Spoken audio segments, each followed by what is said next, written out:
Hello थिरन है जो कि एक लड़की की और काफी ज्यादा क्यूट है। जियो यान को तुरंत ही लिटिल फेयर डॉक्टर याद आती है और जैसे लेवल के एक मैजिकल बीस्ट को बुलाया था जिसकी पीठ पर बैठकर वो दोनों लोग नॉर्दर्न डेजर्ट की तरफ बढ़ रहे होते हैं जहाँ से वो आए थे। रास्ते में बिहाई कॉलेज को देखकर जियान रुके बिना नहीं रहता और लिटिल फेयर डॉक्टर के साथ वहां पे चला भी जाता है। साथ ही साथ बिहाई कॉलेज के अंदर सबसे पावरफुल पर्सन जो कि यंग स्टूडेंट्स में था वो सुई मुयाओ था और उसे पता था कि जॉन यहाँ आएगा, इसलिए वो जॉन का वेट कर रहा था। इसके बाद वो दोनों लोग एक दूसरे से बात करते हैं, थोड़े खुश भी होते हैं, थोड़े इमोशनल भी। इसके अलावा जॉन ये जानकर काफी हैरान होता है कि वो ताउसियस एंड गॉड का स्टैचू जो कि वहाँ पे खड़ा हुआ था गायब हो चुका है और वहाँ पे केवल एक स्टोन फ्लोर है जो कि अब ट्रेनिंग ग्राउंड बन चुका है। हालांकि जोयान सुई मियाओ के साथ थोड़ी देर बात करता है और इसके बाद वहाँ से निकल जाता है। साथ ही उसकी बाकी जर्नी में वो मैजिकल बीस्टों से काफी स्पीड के साथ उसी सिटी में पहुंचा देता है जहाँ से जोयान नॉर्थ सी की अपनी जर्नी को स्टार्ट किया होता है। हालांकि इस टाइम पे जॉन रास्ते में जाते हुए रियूजावा स्क्वायर के एक शिप को देखता है और साथ ही साथ जोयान रियूजावा स्क्वायर के और भी काफी सारे शिप से मिलता है। हालांकि तभी हमें एक शिप दिखाया जाता है जो कि रियूजावा स्क्वायर का था और इसमें रियूजावा स्क्वायर के बॉस लियू जिन थे और उनका बैड लक था कि उन्हें ओरिजिन ट्रांसफॉर्मेशन लेवल के एक मैजिकल बीस्ट का सामना करना पड़ा था जिसने उनकी शिप को लगभग डिस्ट्रॉय ही कर दिया था। हालांकि तभी उन्हें दूर से एक और मैजिकल बीस्ट आता हुआ दिखाई देता है तो वो काफी ज्यादा उदास हो जाते हैं, लेकिन पलक झपकते ही एक मैजिकल बीस्ट उस मैजिकल बीस्ट को पूरी तरीके से खत्म कर देता है और उस शिप को सेव कर लेता है। लियू जिन जैसे उसे मैजिकल बीस्ट के ऊपर देखता है तो उसे जोयान दिखता है जिसे देखकर वो काफी ज्यादा चौंक भी जाता है कि जोयान ने वास्तव में उसकी हेल्प की थी। जिसके आधे महीने की जर्नी के बाद जोयान और लिटिल फेयर डॉक्टर बीजुन सिटी में पहुंच जाते हैं। इस जगह पे आने के बाद जॉन काफी सारे डिफरेंसेस को फील करता है। आखिर लगभग 5 साल बीत चुके थे जब जोयान पिछली बार यहाँ पे आया था। हालांकि बीजुन सिटी में आने के बाद जॉन जो पहली न्यूज सुनता है वही उसे काफी ज्यादा बुरी तरीके से हिलाकर रख देती है, क्योंकि 5 साल से भी कम के टाइम में नॉर्दर्न डेसोलेशन हॉल ने नॉर्थ वेस्टलैंड एरिया की हर एक छोटे बड़े क्लेन को डिस्ट्रॉय करके अपने अंदर बना लिया होता है और उनकी काफी ज्यादा पावर बढ़ चुकी होती है। साथ ही साथ hall master किंजू origin transformation expert के लेट स्टेज पे पहुंच चुके थे जिसे काफी ज्यादा पावरफुल कहा जा सकता है। अगर 5 साल हो गए तो जियोयान के नॉर्दर्न किंग को भी तो मिलना चाहिए।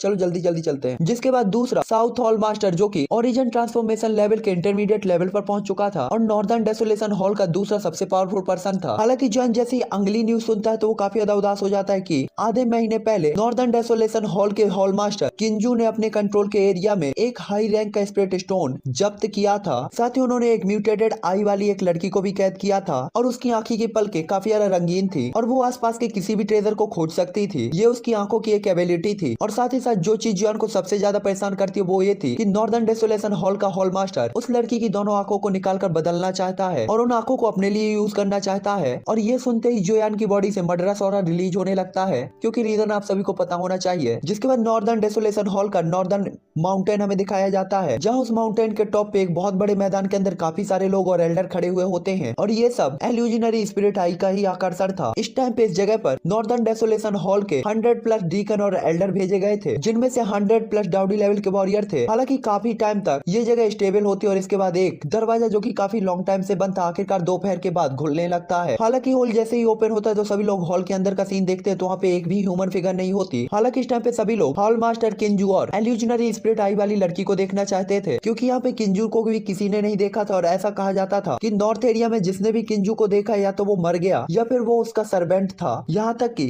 इन 5 सालों में किंजू ने काफी सारे पुराने सेक्ट को अपने अंदर मिला लिया था और उन्हें डिस्ट्रॉय कर डाला था, लेकिन यहाँ पे किसी ने भी उसके सामने कुछ भी बोलने की हिम्मत नहीं की और कुछ बचे हुए सेक्ट ने अपने आप को चुप रखना ही सही समझा, क्योंकि उन्हें पता था कि सामने वाले की पावर काफी ज्यादा है। हालांकि आने वाले शेष 10 सालों के अंदर ये पॉसिबिलिटी थी कि किंजू का नॉर्दर्न डेसोलेशन हॉल इन सभी को भी स्वैलो कर जाएगा और डिस्ट्रॉय कर देगा, लेकिन यहाँ पे कोई भी उन्हें रोक भी नहीं सकता था। हालांकि जब सभी लोग किंजू का वेट कर रहे होते तभी एक आवाज आती है, क्या तुम सब मुझे ढूंढ रहे हो? ये देखकर सभी लोग अपना सिर ऊपर उठाते हैं तो वो नॉर्दर्न डेसोलेशन हॉल का चीफ किंजू होता है और इस टाइम पे किंजू की बॉडी से काफी पावरफुल ऑरा रिलीज हो रहा था। किंजू का आज का मामला केवल ये नहीं था कि वो एल्यूजनरी स्पिरिट आइज को प्राप्त करना चाहता था, बल्कि वो यहाँ पे सभी लोगों को बताना भी चाहता था कि वही यहाँ पे सबसे ज्यादा पावरफुल है और लोगों को उसके नीचे रहकर ही काम करना होगा। और रिजल्ट भी वैसा ही था जैसा कि वो चाहता था। सभी लोग उसके प्रेशर के सामने सिर झुकाकर खड़े हुए थे। ये देखकर किंजू तुरंत ही अपना ऑरा वापस ले लेता और मुद्दे की बात पे आता है और कहता है, हर कोई मुझे यकीन है कि आप लोगों ने एल्यूजनरी स्पिरिट आइज के बारे में सुना है और इसीलिए आप लोग यहाँ तक आए होंगे, तो क्योंकि ये मामला है तो मैं आप सभी की इच्छा जरूर पूरी करूंगा। और इसके बाद किंजू तुरंत ही अपने हाथ को आगे की तरफ बढ़ाता है और एक लड़की जो की काफी ज्यादा क्यूट थी और उसकी दोनों ही आंखें रेनबो की तरह काफी ज्यादा कलरफुल थी, उसे उसने अपने हाथ से उठाया हुआ होता है गला पकड़ के। उसकी आंखों को देखकर सभी लोग कहते हैं एल्यूजनरी स्पिरिट आई और काफी ज्यादा सरप्राइज होते हैं। हालांकि उसी टाइम पे किंजू उस लड़की को नीचे सड़क पे फेंक देता है और वो लड़की बस सड़क में गिरने ही वाली थी कि तभी एक बंदा आकर उसे पकड़ लेता है और तुरंत ही कहता है कायर। और ये कायर का ब्रदर झू कियांग होता है। इस टाइम पे बाद वाले को किंजू ने कायर के साथ ही पकड़ा था और वो झू कियांग का यूज करके कायर से उसकी आंखों को लेना चाहता था ताकि उसे कोई भी प्रॉब्लम ना हो सके। तभी कायर अपने ब्रदर को देखती है और कहती है ब्रदर। हालांकि कायर का ऑरा काफी ज्यादा वीक था, लेकिन उसने देखा था कि उसके भाई का चेहरा पूरी तरीके से ब्लड से तरबतर है और उसे काफी ज्यादा चोटें आई हैं, जो देखकर कायर की आंखों से आंसू गिरने लगते हैं। ये देखकर झू कियांग गुस्से में और हेल्पलेस तरीके से अपने दांतों को पीसता है और कायर को तुरंत ही गले लगा लेता है और रोने लगता है। हालांकि वो रोता नहीं है और अपने आप को कंट्रोल करता है, क्योंकि उसे पता था कि प्रेजेंट टाइम पे अगर उसकी आंख से आंसू आए तो कायर और भी ज्यादा वीक होगी। तभी किंजू कहता है आहा आहा कितना इमोशनल सीन है। हालांकि आधा महीना पहले ही हो चुका है और अब मैं और इंतजार नहीं कर सकता। छोटी लड़की, या तो तुम आज मुझे एल्यूजनरी स्पिरिट आइस अपनी इच्छा से दोगी या फिर मैं तुम्हारे भाई को मार दूंगा और तुमसे तुम्हारी आंखें जबरदस्ती छीन लूंगा। तभी झू कियांग कहता है कायर तुम्हें उसकी बात को सुनने की जरूरत नहीं है, क्योंकि अगर तुम उसकी बात मान लेती हो तो हम दोनों ही मार दिए जाएंगे। लेकिन जब तक तुम उसकी बात नहीं मानती हो वो निश्चित ही आपको कुछ भी करने की हिम्मत नहीं करेगा। हालांकि तभी एक टक्कर की आवाज सुनाई देती है और झू कियांग खून की वॉमिट करते हुए पीछे की तरफ उड़ते हुए जाता है और उसका ऑरा तुरंत के तुरंत काफी ज्यादा वीक हो जाता है। और इसके बाद किंजू तुरंत ही उदास होते हुए कायर की तरफ देखता है और कहता है मुझे बताओ क्या तुम रेडी हो या नहीं। और इसके बाद वो तुरंत ही कायर को उसके गले से पकड़ के उठा लेता है और गुस्से में उसकी तरफ देखता है और साथ साथ अपनी डुईकी को चार्ज करते हुए झू कियांग की तरफ टारगेट करता है। ये देखकर कायर तुरंत ही अपना सिर हिला देती है, ये उम्मीद के कि वो उसके भाई को जाने देगा, लेकिन ऐसा कुछ भी नहीं होता और किंजू उस एनर्जी पिलर को बिल्कुल भी नहीं रोकता जो कि झू कियांग से टकराने वाला था और तुरंत ही एक फॉर्मेशन बनाकर कायर की एल्यूजनरी स्पिरिट आई को चेंज करने के लिए रेडी होने लगता है। हालांकि उसी टाइम पे अचानक ही एक टकराने की आवाज आती है और झू कियांग के सामने का वो एनर्जी पिलर जो कि उसे टकराने ही वाला था अचानक ही डिस्ट्रॉय हो जाता है। और इसके बाद झू कियांग के सामने एक पर्सन उसे खड़ा हुआ दिखाई देता है, जिसे देख वो काफी ज्यादा चौंक जाता है और ऑब्वियसली अपने ठरकी के अलावा और कौन हो सकता था। जोयान की प्रेजेंस सभी के ध्यान को तुरंत ही अट्रैक्ट करती है। उन्होंने देखा था कि अभी अभी एक ओरिजिन ट्रांसफॉर्मेशन लेवल के एक्सपर्ट के अटैक को डिस्ट्रॉय कर दिया गया था और जिसने ऐसा किया वो काफी ज्यादा यंग था। तभी किंजू और कायर जोयान को देखते हैं, जिसमें से पहला काफी ज्यादा सरप्राइज होता है और दूसरा काफी ज्यादा खुश होता है। और इसके बाद कायर तुरंत ही कहती है मास्टर और इसके बाद उसकी आंखों से आंसू गिरने लगते हैं और तुरंत ही वो काफी ज्यादा खुश होते हुए जोयान की तरफ बढ़ती है। हालांकि वो आगे बढ़ने ही वाली थी, किंजू तुरंत ही उसे पीछे खींच लेता है और इसके बाद एक किलिंग इंटेंट ऑरा के साथ जोयान को एक इविल स्माइल के साथ देखता है और इसके बाद कहता है मैंने सोचा था कि कौन आया तो वो तुम हो। पिछली बार तुम किस्मत वाले थे कि तुम यहाँ से भाग के निकल गए, लेकिन इस बार तो तुम यहाँ से नहीं बच पाओगे और साथ ही साथ आपके पास एक डिसाइबल भी है। तभी जोयान किंजू को इग्नोर करते हुए कहता है तुम दोनों आज मिले हो तो तुम दोनों यहाँ क्यों नहीं रहते। और इसके बाद तुरंत ही वो झू कियांग को एक पिल खिलाता है और इसके बाद कायर की तरफ देखते हुए स्माइल करता है और कहता है कायर डरो मत, मास्टर तुम्हें लेने के लिए ही यहाँ आए हैं। ये देखकर किंजू तुरंत ही गुस्से में चिल्लाते हुए कहता है लज्जा नहीं आती तुम्हें बेशर्म प्राणी। और इसके बाद वो कायर को एक तरफ करते हुए तुरंत ही जोयान के सामने आ जाता है और अपने हाथ को जोयान के सिर की तरफ शूट करता है, लेकिन जोयान उसके अटैक से बिल्कुल भी नहीं डरता बल्कि अपना राइट हैंड पंच की तरह क्रिएट करता है और उसके हाथों में उसकी एनर्जी फड़कने लगती है, जिसके बाद वो अपना पावरफुल पंच तुरंत ही किंजू के पाम अटैक पे कर देता है। ये देखकर किंजू तुरंत ही एक इविल स्माइल के साथ कहता है तुम मरना चाहते हो और उसके पाम अटैक में तुरंत ही जिनसेन कुई आ जाती है, जिससे उसका पावर अटैक काफी ज्यादा बढ़ जाता है और उसका पंच सीधा ही जोयान के पंच से जाकर टकराता है, जिसके बाद आती है बुम की आवाज और जोयान बिना हिले डुले उसी जगह पे खड़ा था। लेकिन किंजू की जो फेस होती है वो काफी ज्यादा बदली हुई होती है और उसके दिल में काफी ज्यादा बड़ा सदमा भी होता है, क्योंकि उसने देखा था कि जोयान ने उसके अटैक को तो डिस्ट्रॉय कर ही दिया था, साथ ही साथ जोयान के पंच की बची हुई पावर ने उसकी बॉडी के ऊपर भी अटैक किया था, जिसके कारण वो कम से कम 1000 फीट तक पीछे की तरफ गया था और जबरदस्ती खुद को रोका था। और इसके बाद वो तुरंत ही डरते हुए कहता है ये कैसे पॉसिबल है, आपका cultivation intermediate origin transformation level ये नहीं हो सकता, ये कैसे पॉसिबल है। आखिरकार आप कुछ साल पहले केवल एक 7 स्टार डाउडी थे, इन कुछ सालों के अंदर आप इतने पावरफुल कैसे हो सकते हैं। किंजू के जैसे ही मुंह के वर्ड सभी को सुनाई देते हैं तो सभी के फेस इंप्रेशन बदल जाते हैं और इसके बाद वो सदमे भरी नजरों से जोयान की तरफ देखते हैं। उनमें से किसी को भरोसा नहीं हो रहा था कि इतना यंग पर्सन वास्तव में इंटरमीडिएट ओरिजिन ट्रांसफॉर्मेशन लेवल का एक्सपर्ट होगा। हालांकि जॉन यहाँ पे कोई भी बकवास करने में टाइम बर्बाद नहीं करता और तुरंत ही जॉन की बॉडी से उसकी जिनसेन कुई निकलती है और इसके बाद जॉन एक ही झटके में किंजू के सामने अपेयर होता है और अपने पंच को सीधा ही किंजू के सिर की तरफ बढ़ा देता है। तभी किंजू कहता है हे भगवान, मुझे उसने क्यों नहीं बताया कि इस लड़के का कल्टीवेशन इतनी तेज बढ़ने वाला है। अगर ऐसा होता तो मैं उसे उस दिन बिल्कुल भी नहीं जाने देता, चाहे कुछ भी हो जाए। हालांकि उसने जॉन के पंच को फील किया था, इसलिए वो तुरंत ही खुद को कंट्रोल करता है और इसके बाद कहता है लड़के क्या हुआ अगर तुम्हारी power intermediate intermediate origin transformation level पर पहुंच चुकी है। मैं पहले ही ओरिजिन ट्रांसफॉर्मेशन लेवल के लेटेस्ट स्टेज पर पहुंच चुका हूँ। और इसके बाद वो तुरंत ही अपनी स्पीड के साथ अपनी बॉडी को हटा लेता है सामने से और जियान का अटैक से डॉज करके जोयान की तरफ एक किक को पास करता है जो कि सिर की तरफ बढ़ रही थी, लेकिन जोयान उसके अटैक को काफी इजीली डॉज करता है। और इसके बाद एक बार फिर जोयान का पंच किंजू की तरफ बढ़ता है और किंजू जोयान के पंच को रोकता है। हालांकि उसने जोयान के पंच को रोक तो लिया था, लेकिन पावर के कारण वो काफी पीछे तक उड़ते हुए जाता है। हालांकि तभी किंजू तुरंत ही एक अजीब सी फॉर्मेशन को क्रिएट करने लगता है और इसके बाद एक एनर्जी प्रिंट को जोयान की तरफ बढ़ा देता है। ये देखकर जोयान कोल्ड स्माइल करता है और इसके बाद कहता है डेसोलेशन फिंगर। और इसके बाद जिनसेन को जोयान के सिर के ऊपर इकट्ठा होने लगती है और एक फिंगर को क्रिएट करने लगती है जो कि सीधा ही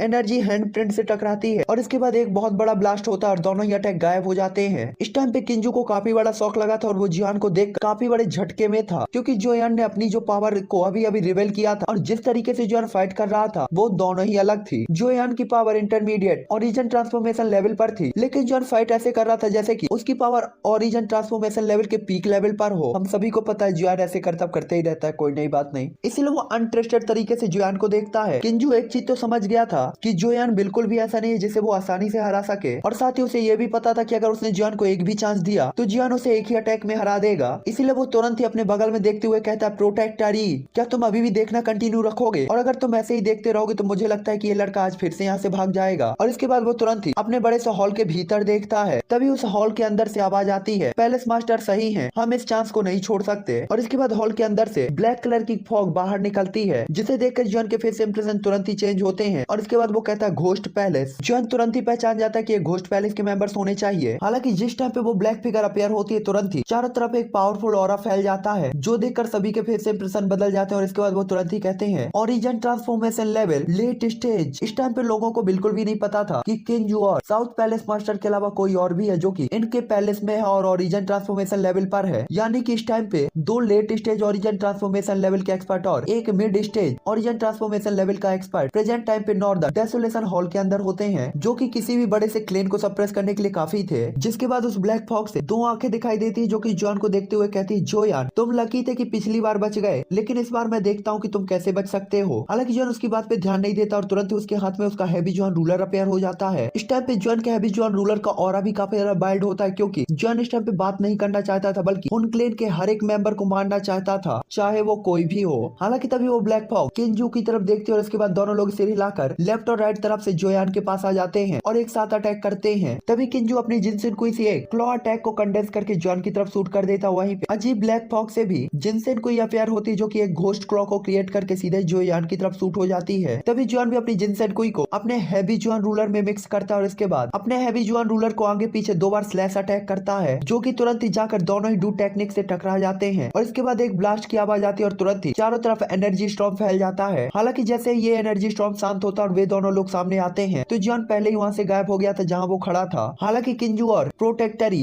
तुरंत ही एक बार फिर जोयान के आगे और पीछे दिखाई देते हैं, जो कि ऊपर था। और इसके बाद एक मुक्का और एक लात जोयान के वीक बॉडी पार्ट्स की तरफ बढ़ जाती है। लेकिन उसी टाइम पे जोयान strength elephant skill, golden elephant skill और विंग एलिफेंट स्किल को एक्टिवेट कर देता है, जिसके बाद फाइटिंग पावर, डिफेंस पावर और स्पीड पावर तीनों ही बढ़ जाती है। और हाथ में इल्यूजनरी फिगर, बॉडी में गोल्डन प्रोटेक्टर लेयर और पीछे येलो ब्लू कलर की एक फिगर होती है, जिसका यूज करके जोयान तुरंत ही उन दोनों के अटैकों से काफी इजीली डॉज कर लेता है। हालांकि जोयान उनके अटैकों से डॉज कर लेता, लेकिन जोयान के ब्लैक डोपैंग के अंदर दो छेद देखे जा सकते थे जो कि डॉज करते हुए आ गए थे। हालांकि जोयान ने अटैक से डॉज किया था तो वेट बिल्कुल भी नहीं किया और जोयान का हैवी जोयान रूलर सीधा ही किंजू के सीने के अंदर चला जाता है, जिसके कारण किंजू के इनर बॉडी ऑर्गन्स भी कांपने लगते हैं और वो दर्द से चीखने लगता है और काफी अनकंट्रोलेबल वे में पीछे जाकर गिरता है। और इसके बाद जोयान तुरंत ही एक पाम अटैक को ब्लैक फॉग की तरफ चार्ज कर देता है, लेकिन ब्लैक फॉग से तुरंत ही चार ब्लैक कलर की लंबी जंजीरें निकलती है जो कि जोयान के अटैक को तुरंत ही रोक देती हैं। और इसके बाद वे दोनों लोग काफी हैरान तरीके से जोयान को देखते हैं, खासकर किंजू। उसे उम्मीद नहीं थी कि जोयान इतना पावरफुल होगा कुछ सालों के अंदर। साथ ही वो पछता रहा होता है कि उसने जोयान को उस दिन जाने क्यों दिया, क्योंकि अगर उस दिन उसने जोयान को पकड़ लिया होता तो आज वो ओरिजिन किंग लेवल पर होता और आज जो हो रहा वो कभी नहीं होता। उसी टाइम पे प्रोटेक्टर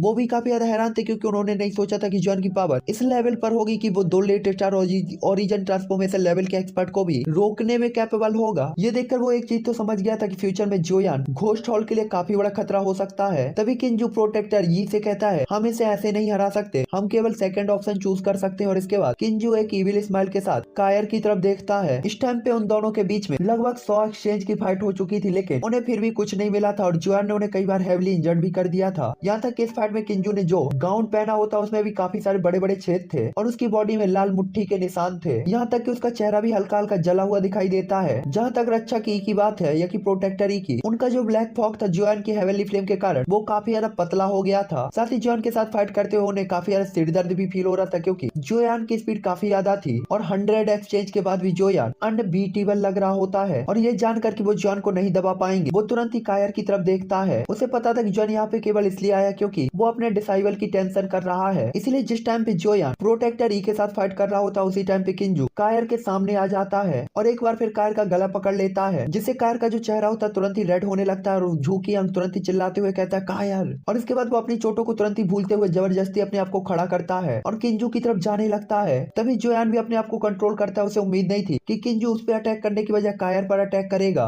और उसका यूज जोयान को धमकाने के लिए करने की सोच रहा होता है। और ये सोचकर ही जोयान की उंगलियों में अचानक ही एक लाइट अपेयर होती है जो कि तुरंत ही किंजू की तरफ शूट हो जाती है। हालांकि उसी टाइम पे प्रोटेक्टर ये अजीब सी गड़गड़ाहट की आवाज के साथ जोयान की तरफ देखते हैं और कहते हैं तुम्हारा ओपोनेंट मैं हूँ जोयान, और जोयान के अटैक को तुरंत ही ब्लॉक कर देते हैं। और इसके बाद उसके ब्लैक फॉग से तुरंत ही काफी सारी जंजीरें निकलती हैं जो कि जोयान के बीक बॉडी पार्ट की तरफ बढ़ने लगती हैं। तभी जोयान अपने हैवी जोयान रूलर से एक स्लैश अटैक करता है और तुरंत ही उन जंजीरों को तोड़ते हुए प्रोटेक्टरी को बाईपास करता है और आगे बढ़ जाता है। हालांकि जोयान की स्पीड तो काफी ज्यादा थी, लेकिन प्रोटेक्टरी तुरंत ही जोयान के सामने एक बार फिर अपेयर होते हैं और जोयान की तरफ देखते हुए कहते हैं मैं पहले ही कह चुका हूँ कि तुम्हारा ओपोनेंट मैं हूँ जोयान। और इसके बाद वो एक बार फिर जोयान के ऊपर अटैक करता है, जिसके कारण जोयान के दिल में गुस्सा और भी ज्यादा बढ़ जाता है। और इसके बाद उसके हाथ में जो हैवी जोयान रूलर होता है वो भी काफी ज्यादा कस जाता है। और इसके बाद 7 लेयर स्काई ब्रेकिंग रूलर की 7 के 7 लेयर जोयान एक साथ अटैक करता है, जो कि प्रोटेक्टरी की तरफ बढ़ने लगती हैं। ये देखकर प्रोटेक्टरी भी तुरंत ही अपनी ब्लैक कलर की चेन से एक नेट को क्रिएट करने लगते हैं। साथ ही साथ वहाँ पे ब्लैक फॉग भी काफी ज्यादा बढ़ जाती है और इसके बाद जोयान का अटैक उससे जाकर टकराता है। दूसरी तरफ किंजू ने भी कायर को पकड़ लिया था, इसीलिए इस अटैक के खत्म होने के बाद वो तुरंत ही प्रोटेक्टर ई के पास पहुंचता है और जोयान की तरफ इविल स्माइल से देखते हुए कहता है जोयान तुम्हारी प्रायोरी डिसाइबल अब मेरे हाथों में है, तो क्या तुम चाहते हो कि मैं उसे मार दूं? इस टाइम पे कायर जो कि किंजू के हाथों में होती है वो अपने दोनों हाथों से उसके हाथ से पकड़ से छूटने की पूरी कोशिश कर रही होती है, यहाँ तक कि उसका दम भी घुटने लगा था। तभी किंजू की बात को सुनकर जोयान की आंखों से किलिंग इंटेंट और काफी ज्यादा रिलीज होने लगता है और मारने की इच्छा और भी ज्यादा बढ़ जाती है। जिसके बाद जोयान कहता है क्या तुम मुझे धमका रहे हो? जिसपे किंजू कहता है तुम क्या सोचते हो जोयान, मैं तुम्हें 2 ऑप्शन दूंगा, पहला हमारे सामने सरेंडर कर दो, दूसरा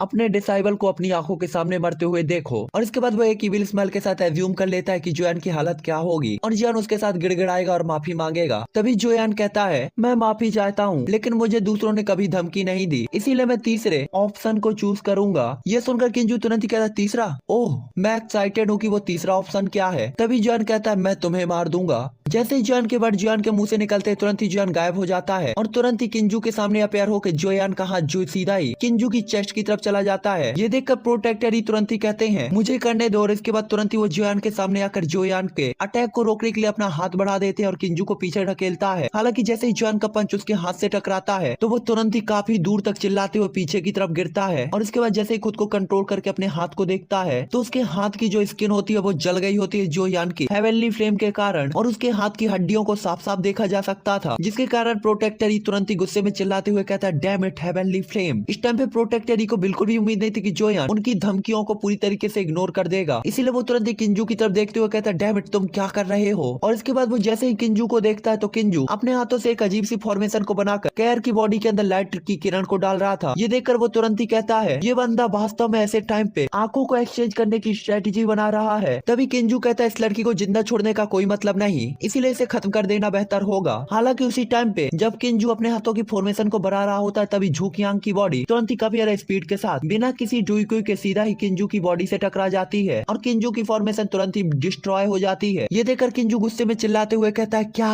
और इसके बाद वो अपने फड़फड़ाते हुए हाथ को सीधा झूकियांग की चेस्ट की तरफ बढ़ा देता है, जिसके कारण झूकियांग एक ही अटैक में मर जाता है। ये देखकर कायर तुरंत ही कहती है ब्रदर, और तुरंत ही काफी ज्यादा उदास भी हो जाती है और उसकी आंखों से तुरंत ही आंसू बहने लगते हैं। आंखें पूरी तरीके से से लाल हो जाती हैं और इसके बाद कायर इतनी जोर से चिल्लाने लगती है कि आसपास के डाउडी लेवल के किंजू के भी फेस इंप्रेशन बदल गए थे, इसलिए वो फड़फड़ाते हुए हाथ से एक थप्पड़ कायर के चेहरे पे मारता है और इसके बाद उससे कहता है चुप रहो। उसके इस थप्पड़ से किंजू कायर काफी ज्यादा वीक हो जाती है और किंजू एक बार फिर से फॉर्मेशन को स्टार्ट कर देता है और इसके बाद वो कायर की तरफ आंखों से देखता है और वो इस टाइम पे उसकी आंखों को पूरी तरीके से छीन लेना चाहता था और टाइम तेजी से होकर तुरंत ही उसकी पूरी मेरिडियंस में बहने लगती है और इसके बाद कायर की बॉडी के अंदर जाने लगती है। हालांकि पहले तो किंजू ने इसमें बिल्कुल भी ध्यान नहीं दिया था, लेकिन जैसे ही उसे पता चलता तो वो तुरंत ही हैरान होकर कहता है क्या, और वो इतना डर जाता है कि वो अपनी बॉडी तक को कंट्रोल नहीं कर पाता, यहाँ तक कि वो कुछ भी कर ले लेकिन उसकी जिनसिन कुई जो थी वो तेजी से कायर की बॉडी के अंदर ट्रांसफर होती जा रही होती है और वो बहुत कमजोर होता जा रहा था। इसलिए वो तुरंत ही कहता है नहीं नहीं क्या चल रहा है, जल्दी रोको रोको इसे, रोको रुक जाओ, और नहीं मैं नहीं चाहता, मुझे तुम्हारी इल्यूजनरी आई नहीं चाहिए, कोई आकर मुझे बचाओ। इस टाइम पे किंजू पागलपन में चिल्लाने लगता है। हालांकि किंजू की बात को सुनकर कोई भी आगे नहीं आता क्योंकि उन्होंने झुकियान की हालत को देखा था, इसीलिए वो चुपचाप वहीं पे खड़े हुए रहते हैं। यहाँ पे फाइट में केवल सबकी नजरें जोयान और प्रोटेक्टर ई के ऊपर होती हैं। उनमें से कोई भी किंजू की तरफ नहीं देखता क्योंकि उन्हें लग रहा था यहाँ का मामला तो शांति से निपट जाएगा। हालांकि यहाँ पे हमें एक टक्कर की आवाज सुनाई देती है जहाँ पे जॉन एक मुक्के के साथ प्रोटेक्टर ई को उड़ते हुए भेजता है। साथ ही जॉन के इस पंच ने उसकी बॉडी के ब्लैक फॉग को पूरी तरीके से मतलब लगभग आधा तो डिस्ट्रॉय कर ही दिया था और इसके बाद उसकी इल्यूजनरी फिगर सबके सामने दिखाई देने लगती है जो कि केवल एक स्पिरिट बॉडी थी। ये देखकर जॉन की बॉडी का किलिंग इंटेंट और भी ज्यादा गहरा हो जाता है क्योंकि उसने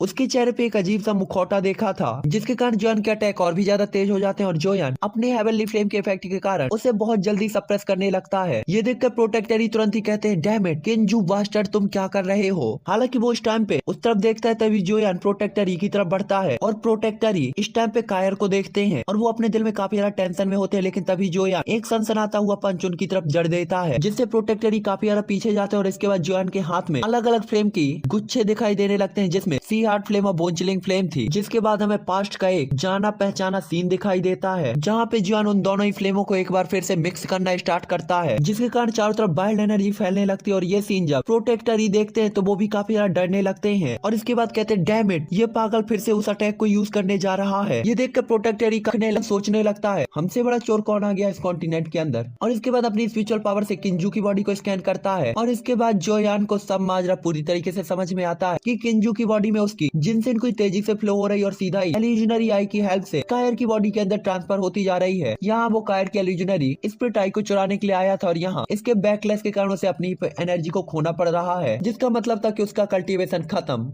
जिसके बाद जॉन कायर की बॉडी को स्कैन करता है तो उसे पता चलता है कि इसकी बॉडी के अंदर काफी एनर्जी आ गई है और इसकी पावर पहले ही ओरिजिन ट्रांसफॉर्मेशन लेवल के स्टार्टिंग लेवल पर पहुंच चुकी है जो देखकर जॉन तुरंत ही उदास हो जाता है कि आखिरकार यहाँ तक पहुंचने के लिए जॉन ने कितने सालों तक कितनी मेहनत की थी, तब जाके वो ओरिजिन ट्रांसफॉर्मेशन लेवल के इंटरमीडिएट लेवल पर पहुंचा था। और दूसरी तरफ कायर जिसने अभी अभी कल्टीवेशन करना ही स्टार्ट किया था और इस लेवल पर पहुंच गई, उसके मास्टर के तौर पे जॉन को थोड़ा सा प्रेशर फील होने लगता है। हालांकि कायर की कंडीशन को देखते हुए ऐसा लग रहा था कि आधे घंटे तक ये जारी रहेगा और जॉन को प्रेजेंट टाइम पे ज्यादा जल्दी नहीं होती, लेकिन तभी उस माउंटेन के ऊपर लिटिल फेरी डॉक्टर अपेयर होती है। उसकी सुरक्षा के लिए जॉन ने उसे बाहर ही रहने के लिए कहा था। उसे वास्तव में भरोसा नहीं था कि लिटिल फेरी डॉक्टर यहाँ पे आ जाएगी उसका पीछा करते हुए। हालांकि उसकी स्पीड प्रेजेंट टाइम पे थोड़ी धीमी होती है लेकिन फिर भी ये काफी बेहतर था। जिसके बाद जॉन लिटिल फेरी डॉक्टर को देखता और स्माइल करता है। जिसके बाद वो लिटिल फेरी डॉक्टर की तरफ देखते हुए स्माइल करता और कहता है तो आप भी ऊपर आ गई। यहाँ जॉन ने अंदाजा लगा लिया था कि लिटिल फेरी डॉक्टर ने क्या फील किया था। जिसके बाद जॉन तुरंत ही अपने हाथ में एक मेडिसिनल पिल को निकालकर स्वेलो करता है क्योंकि जॉन ने अभी अभी एंग्री बुद्धा लोटस का यूज किया था जिससे उसकी बॉडी की जो जिनसेन हुई थी तुरंत ही एंड हो गई थी और ये पॉसिबिलिटी थी कि चाहे कुछ भी हो ये ओरिजिनल हेवनली फ्लेम थी और इनका अटैक भी खतरनाक था तो एनर्जी को यूज करने का तरीका भी इनका काफी ज्यादा था। आखिरकार इसी रीजन से तो जॉन के एंग्री बुद्धा लोटस ने एक ओरिजिन ट्रांसफॉर्मेशन लेवल के एल्डर को मार दिया। तभी लिटिल फेरी डॉक्टर कहती है आपको देखना काफी ज्यादा रेयर है और मैं अब आपको वापस जाते हुए नहीं देख सकती। मुझे डर है कि कहीं आप एक बार गए तो फिर से वापस नहीं आएंगे। और इसके बाद वो स्माइल करते हुए जॉन को देखती है और उसकी आंखों में एक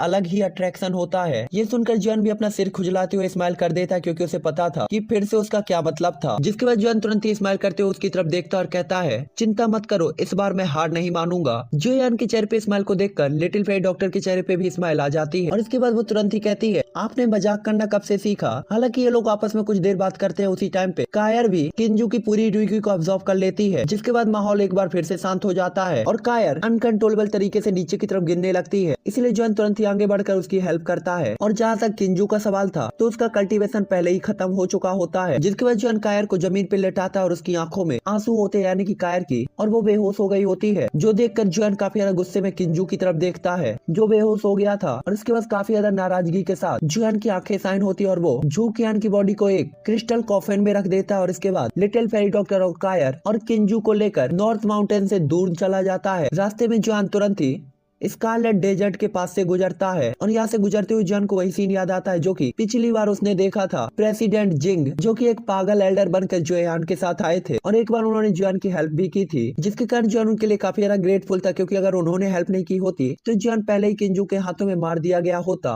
और उस मूवमेंट को याद करके जुआन थोड़ा सा इमोशनल हो जाता है। हालांकि उसी टाइम तक कायर भी जाग जाती है, जिसके बाद जुआन कायर के हाथों किंजू को मरवाता है, जो कि उसके भाई का बदला माना जा सकता था। और यही एक रीजन था कि जुआन किंजू को अपने साथ लाया था। हालांकि जुआन को पता था ये मारने का तरीका सही नहीं था, लेकिन जुआन ये भी जानता था कि कायर के भाई को उसने मार डाला था, और अगर जुआन उसका बदला लेने में उसकी हेल्प नहीं करता तो ये कायर के दिल में हमेशा ही एक बहुत बड़ी उलझन बन के रहता, जो कि फ्यूचर में उसके कल्टीवेशन और काफी चीजों को इफेक्टिव कर सकता था। हालांकि किंजू को मारने के बाद कायर तुरंत ही रोने भी लगती है और काफी देर तक रोकती है। इस टाइम पे जुआन उसे बिल्कुल भी नहीं मनाता, ना ही उसे दिलासा देता है और ना ही उसे रोकता भी है। जुआन को पता था कि ऐसी कंडीशन में इंसान सबसे ज्यादा बेटर अपने आप को समझता है, और इस टाइम पे कायर को भी अपने आप को समझने देने का ही एक टाइम था, जहाँ कायर को ये सीखना होगा कि उसे अपनी हर एक चीज को और हर एक सिचुएशन को फेस करने के लिए रेडी होना चाहिए, क्योंकि इन्हीं चीजों को सीखने के बाद वो फ्यूचर में और ज्यादा स्ट्रांग हो सकती थी। जुआन को पता था कि कायर अगर इस चीज से बाहर निकलने में कैपेबल है तो उसे पहले ही आधा स्ट्रांग माना जा सकता था, और दूसरा आधा हिस्सा उसका कल्टीवेशन होगा। रेड लोटस डेजर्ट से निकलने के बाद जुआन सीधा ही फैंग सिटी में पहुंचता है, जहां हर 5 साल के बाद एक कार्यक्रम आयोजित होता है, जो कि होता है ऑब्सिडियन टावर। ऑब्सिडियन टावर को ओपन हुए 2 महीने बीत चुके होते हैं, लेकिन यहाँ पे पहले ही कई सारे लोग इकट्ठा हो चुके थे, लेकिन कोई भी ऑब्सिडियन टावर के अंदर इंटर नहीं हो पाया था। यहाँ हंसी आने वाली है। पता है क्या हुआ है? अरे कैसे पता होगा, मैं बताता हूँ। यहाँ पे काफी सारे लोग पहले ही इकट्ठा हो चुके थे ऑब्सिडियन टावर में एंटर होने के लिए, लेकिन 2 महीने से कोई भी ऑब्सिडियन टावर के अंदर एंटर नहीं हो पाया था, क्योंकि ऑब्सिडियन टावर के अंदर मौत का देवता खड़ा हुआ था, जो कि पिच ब्लैक, काला, पर्पल, गोल्ड कलर का था, और जो कोई भी ऑब्सिडियन टावर के अंदर जाता वो मुक्का खा के सीधा ही उड़ता हुआ बाहर आ जाता। समझ रहे हो? इन 2 महीनों के अंदर काफी सारे एल्डर्स पहले ही ऑब्सिडियन टावर के अंदर इस चीज के हाथों मार दिए गए थे। यहाँ तक कि एक नॉर्मल 9 स्टार डाउडी लेवल का वॉरियर भी एक पंच से ही सनसनाता हुआ सन्न हो जाता था। इसलिए सभी लोग काफी ज्यादा दंग थे। यहाँ तक कि ऑब्सिडियन टावर को काफी सदमे से देख रहे होते हैं और पीछे हट गए होते हैं। यहाँ तक कि ईस्ट और वेस्ट दोनों के ही हॉल मास्टर फैंग सिटी के अंदर थे, और दोनों ही एडवांस 9 स्टार डाउडी थे, और उन्हें पूरा भरोसा था कि एक बार अंदर जाने के बाद वो ओरिजिन ट्रांसफॉर्मेशन लेवल तक भी पहुंच सकते थे। यहाँ तक कि साउथ हॉल के भी हॉल मास्टर 5 साल से अपनी फैंग सिटी के अंदर ही थे, क्योंकि उन्हें पनिशमेंट मिली थी, इसलिए उन्होंने उसे छोड़ने की हिम्मत नहीं की, और उनकी पावर ओरिजिन ट्रांसफॉर्मेशन लेवल के इंटरमीडिएट लेवल पर पहुंच गई थी, लेकिन वो अभी भी स्टेबल नहीं थी। हालांकि फैंग सिटी के अंदर उन्हें सबसे पावरफुल माना जा सकता था, लेकिन फिर भी वो तीनों अपने सामने वाली ब्लैक फिगर को देखकर अंदर जाने की हिम्मत नहीं करते, क्योंकि वो उस ब्लैक फिगर की बॉडी के अंदर की किलिंग इंटेंट ऑरा को फील कर सकते थे, जो कि बेहद दबंग था। यहाँ तक कि साउथ हॉल मास्टर, जो कि इंटरमीडिएट ओरिजिन ट्रांसफॉर्मेशन लेवल पर होता है, उसे भी कुछ दबाव फील हो रहा था। हालांकि साउथ हॉल चीफ ने ये तो पहचान लिया था कि ये जुआन की पपेट है, लेकिन उसे भरोसा नहीं हो रहा था कि 5 साल तक इस टावर के अंदर सील होने के बाद भी ये डिस्ट्रॉय नहीं हुई थी, बल्कि और भी ज्यादा पावरफुल हो गई थी। 5 साल पहले जुआन के नॉर्दर्न पपेट को साउथ हॉल मास्टर ने ऑब्सिडियन टावर में सील कर दिया था, और काफी ज्यादा खुश हुआ था कि वो डिस्ट्रॉय हो चुका होगा, लेकिन ये उसके कारण और भी ज्यादा पावरफुल हो चुका था, और ये पावर कुछ ऐसी थी कि वो साउथ पैलेस मास्टर को भी हिलाकर रख सकती थी। हालांकि नॉर्दर्न किंग को देखकर साउथ हेल्प पैलेस मास्टर की आंखों में लालच दिखाई देने लगता है। उसे पता था कि जब वो 9 स्टार डाउडी था तब इस पपेट ने उसे कितनी बुरी तरीके से पीटा था, और इस टाइम पे वो यही सोच रहा होता कि अगर वो इसे कंट्रोल कर ले तो वो किंजू को भी अपने कल्टीवेशन से सप्रेस कर सकता है। ईस्ट और वेस्ट की तो बात ही करने ही दूर थी। हालांकि इस टाइम पे साउथ पैलेस मास्टर 2 महीने तक इंतजार करता है कि ईस्ट और वेस्ट पैलेस मास्टर चले जाएं, लेकिन वो देख सकता था कि इनके जाने का कोई भी इरादा नहीं है, और ऑब्सिडियन टावर को बंद होने में बस कुछ ही दिन बचे हैं। तो साउथ पैलेस मास्टर काफी ज्यादा घबरा जाता है। हालांकि कुछ टाइम के बाद ईस्ट और वेस्ट हॉल मास्टर की अब्सेंस में साउथ हॉल मास्टर तुरंत ही वहाँ पे पहुंचता है, और वो अपने सामने नॉर्दर्न किंग को देखता है। उसे पता था कि अगर वो नॉर्दर्न किंग के पास जाएगा तो वो नॉर्दर्न किंग उसके ऊपर सीधा ही अटैक कर देगा। साथ ही उसे भी पूरा भरोसा नहीं होता कि वो नॉर्दर्न किंग को हरा सकता है। हालांकि उसके पास दूर से भी नॉर्दर्न किंग से निपटने का एक रास्ता होता है, और वो तुरंत ही अपनी स्पिरिचुअल पावर को शो करता है और नॉर्दर्न किंग के पास तक लेके जाता है। उसका सोल फोर्स जैसे ही नॉर्दर्न किंग की बॉडी के अंदर एंटर होता है तो उसके चेहरे पे तुरंत ही एक इविल स्माइल आ जाती है, क्योंकि ये उसका फर्स्ट प्रोसेस पूरा हो गया था। हालांकि अपनी स्पिरिचुअल पावर को उसकी बॉडी के अंदर एंटर करा देने के बाद वो जुआन के स्पिरिचुअल प्रिंट पे कई बार अटैक करता है, लेकिन वो जियान के स्पिरिचुअल प्रिंट को डिस्ट्रॉय नहीं कर पाता, ना ही उसे हटा पाता है। और 15 मिनट की कोशिश के बाद आखिरकार वो हार मान लेता है और कहता है, क्या चल रहा है, मैं आखिरकार इस प्रिंट को तोड़ क्यों नहीं पा रहा। तभी आवाज आती है, आप इसे नहीं तोड़ पाएंगे, आखिरकार इस सोल प्रिंट को मैंने बनाया है, तो मैंने पहले ही सारी तैयारी कर ली थी।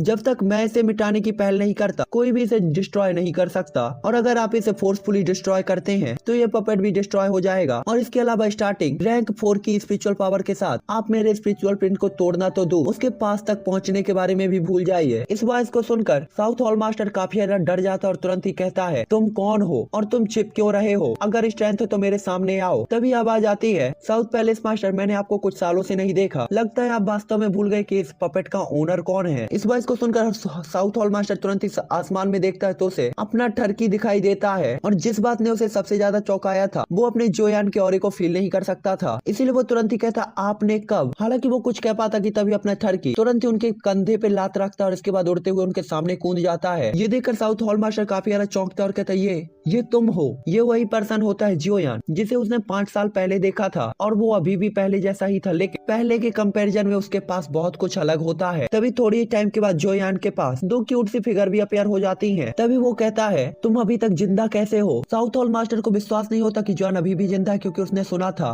कि जियोयान तो किंजू के हाथों में पड़ गया था और उसके हाथों से आज तक कोई जिंदा नहीं बचा। तभी जियोयान कहता, तुम जब तक जिंदा हो मैं कैसे मर सकता हूँ। और इसके बाद एक कदम आगे बढ़ाकर जियोयान तुरंत ही अपने ऑरे को स्प्रेड कर देता है। ये देखकर साउथ हॉल मास्टर तुरंत ही कहता है, मिड ओरिजिन ट्रांसफॉर्मेशन स्टेज, ये कैसे पॉसिबल है। तभी जियोयान कहता, 5 साल हो गए साउथ हॉल मास्टर, मैं सरप्राइज हूँ कि आपने कितना कल्टीवेशन किया। और इसके बाद अपना एक पंच सीधा ही साउथ हॉल मास्टर के सिर की तरफ बढ़ा देता है। तभी वो कहता है, ज्यादा इकोफुल मत बनो, अगर तुम ओरिजिन मिड स्टेज पर हो तो लोग तुमसे डर सकते हैं, लेकिन मैं नहीं। और इसके बाद उसके हाथ से तुरंत ही उसकी जिनसेन कुई निकलती है, जो कि जियोयान के अटैक की तरफ चार्ज हो जाती है। हालांकि रिजल्ट देखकर साउथ हॉल मास्टर के फेस इंप्रेशन काफी ज्यादा बदल जाते हैं, क्योंकि उसने देखा था जैसे ही उसका पंच जियोयान के पंच से टकराया तो उसका पंच कुछ ही मिनटों में सप्रेस हो जाता है, और इसके बाद बची हुई एनर्जी उसके पंच से जाकर टकराती है, जो कि उसका हाथ होता है, और हाथ की हड्डियां चढ़मड़ाकर टूट जाती हैं, और वो इतनी जोर से चीखता है कि उसकी चीख पूरी फैंग सिटी में गूंजने लगती है, जो सुनकर शहर के सभी लोग चिंतित होते हैं, यहाँ तक कि ईस्ट और वेस्ट पैलेस मास्टर भी। बहुत जल्दी काफी सारे लोग वहाँ पे पहुंच जाते हैं, और इसके बाद उनकी नजर सीधा जियोयान पर पड़ती है, जिसने साउथ हॉल मास्टर को घायल कर दिया था, और वो काफी ज्यादा यंग दिखाई दे रहा था, इसीलिए सब सोचते हैं कि आखिरकार ये कौन है और कहाँ से आया है। हालांकि इस टाइम पे जियोयान का पूरा ही ध्यान साउथ हॉल मास्टर के ऊपर होता है, और उसकी बॉडी से किलिंग इंटेंट ऑरा रिलीज हो रहा होता है। ये देखकर साउथ हॉल मास्टर काफी ज्यादा डर जाता है, क्योंकि उसने उम्मीद नहीं थी कि जियोयान 5 साल के अंदर ही इस लेवल पर पहुंच जाएगा, यहाँ तक कि वो अपनी ओरिजिन ट्रांसफॉर्मेशन लेवल के इंटरमीडिएट लेवल की पावर के साथ भी जियोयान के एक पंच को नहीं रोक पाएगा। तो अगर जियोयान पूरी ताकत से उसके साथ फाइट करे तो भला उसका क्या होगा। इसलिए वो तुरंत ही डरते हुए कहता, तुम क्या चाहते हो। तभी जियोयान कहता, तुम क्या सोचते हो, 5 साल पहले लगभग तुमने मुझे मार ही डाला था, और अब जब मैं वापस आया हूँ तो तुम मुझसे पूछ रहे हो कि मुझे क्या चाहिए। और इसके बाद जियोयान के चेहरे पे एक कोल्ड स्माइल आ जाती है। जियोयान कभी भी अपने एनिमी पे बिल्कुल भी दया नहीं दिखाता। जियोयान की बात को सुनकर साउथ हॉल मास्टर काफी ज्यादा उदास होता है, और तुरंत ही अपनी जिनसेन कुई को एक्टिवेट करके फैंग सिटी के बाहर की तरफ भागने लगता है। हालांकि वो अभी भागा ही था कि उसी टाइम पे नॉर्दर्न किंग, जो कि ऑब्सिडियन टावर के अंदर बिल्कुल शांत बिना किसी हलचल के खड़ा हुआ था, अचानक एक तोप के गोले की तरह साउथ हॉल मास्टर की तरफ बढ़ता है, और एक पावरफुल पंच सीधा ही उसकी चेस्ट पे मार देता है, जिससे उसके इनर ऑर्गन्स और ब्लड तुरंत ही भर भरा के टुल्लू पंप के जैसे बाहर निकलने लगता है, और वो जमीन पे गिरते ही 1000 फीट तक अंदर घुस जाता है। साला 400 फीट 500 फीट में पानी निकल आता है इस टाइम पे। उस टाइम पे 1000 फीट के अंदर भी घुस गया, फिर भी पानी नहीं निकला। नहीं, मेरे दिमाग में आया तो मैंने कहा आप लोग को भी बता दूं। 1000 फुट तक अंदर जाने के बाद नॉर्दर्न किंग भी उसी 1000 फुट के गड्ढे के अंदर चला जाता है, और इसके बाद हमें कुछ टक्करों की आवाज सुनाई देती है, और साउथ हॉल मास्टर का ऑरा पूरी तरीके से गायब, और अपनी आंखों के सामने जो कुछ भी हो रहा था उसे देखकर सभी लोग काफी ज्यादा हैरान होते हैं। हालांकि बाद में अपना काम खत्म करने के बाद नॉर्दर्न किंग वापस जियोयान के पास लौट आता है, जिसके बाद जियोयान northern king purple gold body को देखता है तो स्माइल किए बिना नहीं रह सकता। आखिरकार जब नॉर्दर्न किंग को ऑब्सिडियन टावर में सील कर दिया था, तब जियोयान को डर था कि कहीं ये डिस्ट्रॉय ना हो जाए, लेकिन उसका नॉर्दर्न किंग न केवल डिस्ट्रॉय नहीं हुआ बल्कि उसे काफी ज्यादा प्रॉफिट हुए थे, और नॉर्दर्न किंग की प्रेजेंट टाइम की power late stage origin transformation level के बराबर थी, और अपनी पावर के साथ वो जियोयान के लिए काफी हेल्पफुल था। हालांकि तभी ऑब्सिडियन टावर का वो दरवाजा भी गड़गड़ाहट के साथ बंद हो जाता है, और ऑब्सिडियन टावर हर 5 साल में एक बार ओपन होता था, लेकिन इस बार कोई भी यहाँ पे एंटर नहीं हो पाया था, वो भी नॉर्दर्न किंग के कारण, जिसके कारण सब लोग अंदर ही अंदर नॉर्दर्न किंग को गाली दे रहे होते, लेकिन वो बाहर कुछ भी नहीं कर सकते थे। हालांकि ऑब्सिडियन टावर पहले ही बंद हो चुका था, इसीलिए सभी लोग यहाँ से जाने लगते हैं। तभी जॉन की हंसी की आवाज आती है, क्योंकि आप दोनों यहाँ पर हैं, आपको जाने की जल्दी क्यों है। जॉन की बात को सुनकर सभी लोग जॉन को देखने लगते हैं कि आखिरकार उसने किसे बुलाया है, और इस टाइम पे सभी लोग डरे भी हुए होते हैं। हालांकि जॉन की आंखें केवल 2 ही लोगों को देख रही थी, जो कि एक ही जगह पर खड़े हुए थे, और जॉन की बात को सुनकर वो लोग हिलते डुलते भी नहीं है और डर के मारे अपनी जगह पर खड़े रहते हैं। और इस टाइम पे जॉन ने जिन 2 लोगों को रोका था वो ईस्ट और वेस्ट हॉल मास्टर थे। वो लोग डरते हुए कांपती हुई आवाज में कहते हैं, ब्रदर, साउथ हॉल मास्टर के मामले में हमारा कोई भी लेना देना नहीं है। क्या मैं पूछ सकता हूँ कि आप उदार हो सकते हैं और हमें जाने दे सकते हैं। और इसके बाद वो तुरंत ही जॉन को ग्रीट करते हैं। हालांकि यहाँ पे सभी लोग जानते थे कि ये लोग अगर यहाँ से गए तो ये नॉर्दर्न हॉल चीफ को जाकर बताएंगे, उसे तीसरे बंदे के मरने से कोई भी फर्क नहीं पड़ता था। आखिरकार यहाँ के सभी लोग इनकी चापलूसी को समझ चुके होते हैं। हालांकि इस टाइम पे यही लग रहा होता है सभी को कि जोयान वास्तव में क्या नॉर्दर्न डेसोलेशन हॉल के साथ दुश्मनी लेना चाहता है। हालांकि यहाँ पे किसी को भी पता नहीं होता कि जॉन ने पहले ही नॉर्दर्न डेसोलेशन हॉल को डिस्ट्रॉय कर दिया है। यहाँ पे सभी लोगों को यही लग रहा था कि किंजू अभी भी आसपास होगा और वो जॉन के लिए बड़ा खतरा होगा। हालांकि तभी जॉन स्माइल करते हुए कहता है, मुझे लगता है कि आपको जाने की कोई जरूरत नहीं है, रुकिए। और इसके बाद ईस्टर्न और वेस्टर्न हॉल मास्टर को स्माइल करते हुए देखता है। जब उन्होंने जॉन की बात को सुनी तो उदास हो जाते हैं कि जोयान उन्हें जाने देने को तैयार नहीं था और वो यहाँ मरना नहीं चाहते थे, इसीलिए मायूसी से जोयान को देखने लगते हैं। हालांकि तभी जोयान कहता है, चिंता मत करो, यहीं रहो और मेरे साथ आओ और जियो गेट से जुड़ो। जोयान की बात को सुनकर सभी लोग शौक होते हैं, यहाँ तक कि कैर शौक होती है, लेकिन यहाँ सबसे ज्यादा हैरान लिटिल फेरी डॉक्टर थी। और इसके बाद उसे तुरंत ही ब्लैक कॉर्नर रीजन का वो क्लेन याद आता है जिसने पूरे ब्लैक कॉर्नर रीजन को हिलाकर रख दिया था, जियो गेट। तो क्या इसका मतलब ये नहीं था कि जोयान एक बार फिर से इस नई जगह में भी अपने जियो गेट को क्रिएट करना चाहता था, जिससे जोयान का नाम पूरे ही नॉर्दर्न रीजन में फैल सकता था। हालांकि सभी लोग जॉन को काफी बड़ी शक भरी नजरों से देखते हैं, क्योंकि उन्होंने जियो गेट के बारे में कभी नहीं सुना था और हो सकता है कि ये कोई नया सेक्ट हो। जोयान की बात को सुनकर ईस्टर्न और वेस्टर्न हॉल मास्टर भी थोड़ा सा अजीब फील करते हैं, लेकिन यहाँ बात उनके जीवन की थी और अगर वो जिंदा बच सकते थे तो हर एक चीज मंजूर। लेकिन अगर वो जोयान को उसके क्लेन में